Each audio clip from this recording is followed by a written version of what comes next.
s'est passé depuis 2018? Concrètement, rien n'a changé. Alors il y a eu une mobilisation qui était d'ampleur quand même nationale, c'était historique. Ça faisait plus de 25 ans qu'on n'avait pas connu ça dans l'administration pénitentiaire. Il y avait eu des graves événements sur Vendale-le-Vieil. Il y a eu un relevé de conclusion qui avait été signé donc à l'époque par l'UFAP UNSA Justice, qui devait normalement censé justement changer le quotidien des personnels. Notre organisation, la CGT pénitentiaire, l'avait contesté puisqu'on savait pertinemment que ça n'aurait rien changé. Alors au niveau de la mobilisation aujourd'hui, clairement, alors il y a eu des événements qui sont passés récemment sur Condé-sur-Sarthe, donc c'est des événements qui sont survenus donc sur un établissement de l'ADI de Rennes. Donc à cet établissement, il y a eu 2 collègues qui ont été gravement blessés.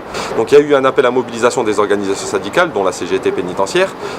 Aujourd'hui, on est sur des mobilisations qui sont journalières sur l'ensemble des établissements pénitentiaires. Alors, on a pu en décompter une centaine dès le lendemain de l'agression du mardi. Et aujourd'hui, on est encore avec plus de 80 établissements bloqués. Alors concrètement, ce que la CGT pénitentiaire demande aujourd'hui à l'administration, on sera reçu jeudi 14 par le ministère. On va nous revendiquer ce qu'on revendique depuis toujours, c'est-à-dire en termes de sécurité, forcément l'humain, puisque pour nous la sécurité c'est l'humain, et donc auquel cas un renforcement des effectifs.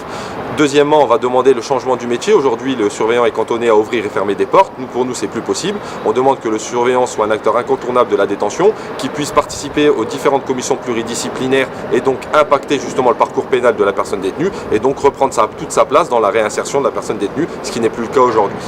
Et puis dans un troisième volet, forcément une revalorisation salariale qui avait été demandée en 2018 et pour laquelle aucune réponse n'avait été donnée par le ministère.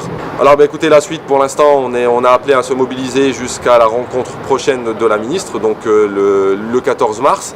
À la suite de ça, si les revendications ne sont pas entendues, nous prendrons nous les responsabilités pour justement maintenir la pression et obtenir entre guillemets ce qui n'a pas été donné en 2018.